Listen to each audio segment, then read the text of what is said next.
Alrighty, welcome back everyone. We just talked about Ramogi Huma, who is a big-time activist in college sports around athlete activism, making sure that athletes have the proper rights and the proper ability to handle those rights that they are given. So a very big name that you will hear a lot more of as the offseason goes on, but also as the next couple of years go on, because he's a pretty remarkable individual. But let's get into some football. Let's talk about Oklahoma, and let's talk about if they are ready for the SEC. This is a big time question mark as we go into this new era of conference realignment.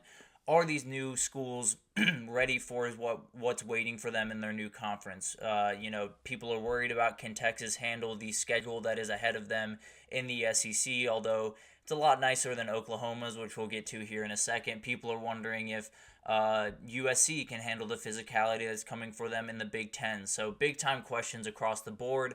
But let's start with Oklahoma, and let's talk about the Sooners and see kind of where they're rolling going into 2024. So Oklahoma feels like a bigger question between the two when you're talking about Oklahoma or Texas, right? You look at the Texas roster, it's pretty sweet.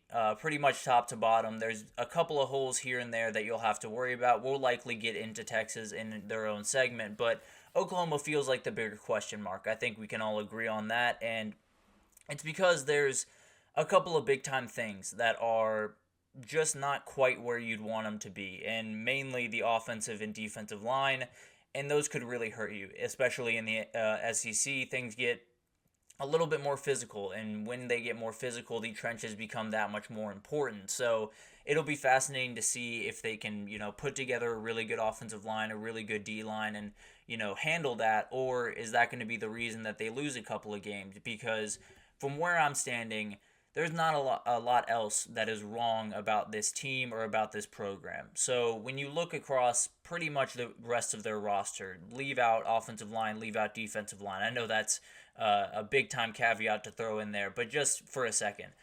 You have guys on the back end like Peyton Bowen you just saw. You have tons of talent. Ethan Downs as an edge rusher. You have Danny Stutzman coming back as a linebacker.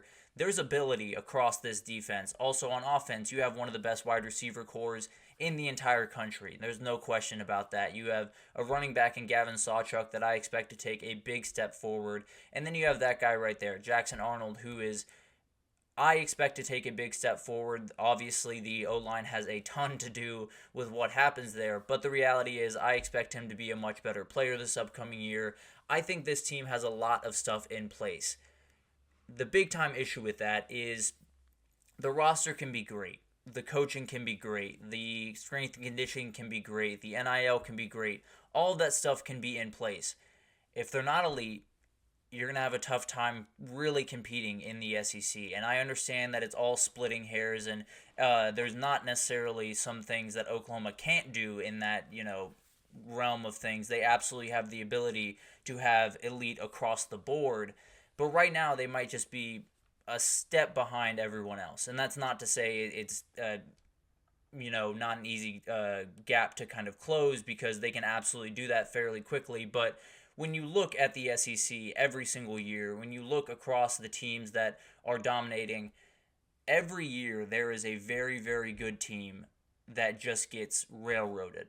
And it's because they're in the SEC, it's because they have a tough schedule, it's because they have some glaring holes that really get exploited in the SEC. For whatever reason, there are moments where it just looks bad for some of these teams. We saw it with some teams a year ago where it felt like they had a really, really good team, but just things didn't fall into order.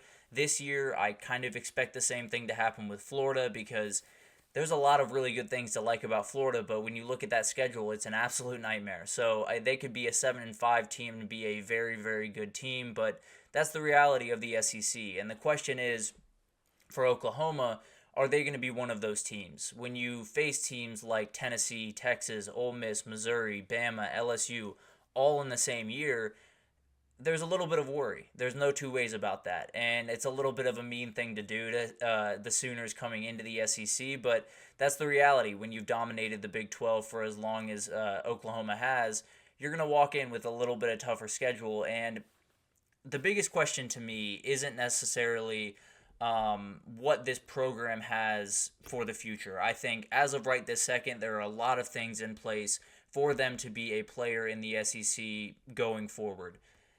2024 is a little bit more sketchy, and the problem with that is, let's just say hypothetically, Oklahoma goes 7-5. What happens to 2025 and 2026 and 7? Because as we know in the SEC, 1 year can really hurt you because recruiting margins are razor thin, transfer portal margins are razor thin. A lot of this stuff is so close, and if Oklahoma goes 7-5 while Missouri goes 9-3 and Ole Miss goes 9-3 and another team, Tennessee goes 9-3, whoever it is, if all of that happens, Oklahoma's going to have a tough time recruiting against those guys. And then they'll have a tough time getting maybe some coaches leave for those places.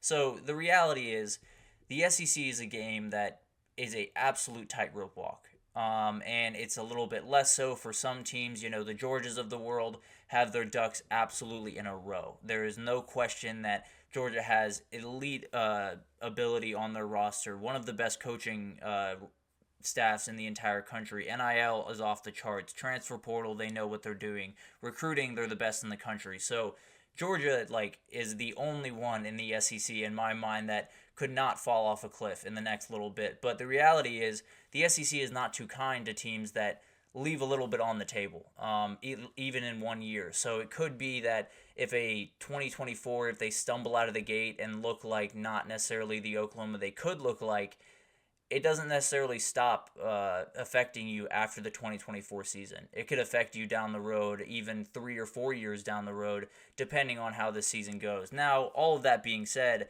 I think there's a lot of good things in place this year. I talked about it earlier. I think that O-line is a little bit of a worry, but Bill Bedenbaugh is a fantastic coach there, and I think he's someone that can at least make this team solid at that position, which is really all you can ask for at this point. The D-line, they're still trying to pull in some guys from the transfer portal, and we'll get into that a little bit later, but I think it's one of those things where neither of those positions are going to be fantastic. I can feel very confident in saying that. I think the O-line is going to be fine. I think the interior defensive line is going to be a little shaky, but I think they'll be okay. The reality is you just cannot bottom out because when you look at this program right now, the recruiting infrastructure is great. I think Brent Venables is turning this program into something that they need to be if they're going to compete in the SEC, which is just physical, tough, angry, all of those great things that the all SEC teams are, at least if they're going to be successful in the SEC, that's what you are. So I fully understand that, and I fully think that Oklahoma is going to be fine in the vein of I like the way that this program is going right now.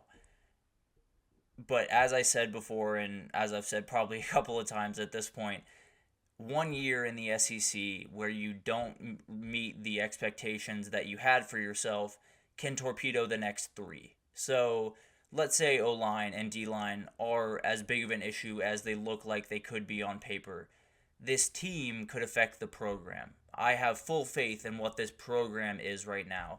I don't have quite as much faith in this team. And the problem is those are very much tied together. And with a conference that are razor thin margins and a million teams that you're going to have to compete against, because when you looked around the Big 12 and what Oklahoma and Texas were really up against, it was, Oklahoma State, it was Kansas State, it was some other teams from time to time that would pop into that conversation, but recruiting wise, it wasn't much of a problem. Transfer portal wise, they swung the biggest stick and they knew that.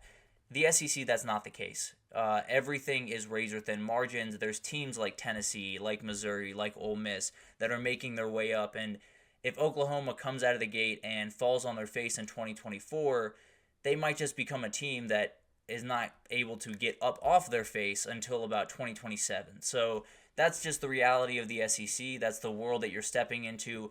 I think Oklahoma's going to be okay. I think they'll be able to do enough this year to where the future in the SEC will be more than fine for them, and they'll be able to kind of handle that as it comes.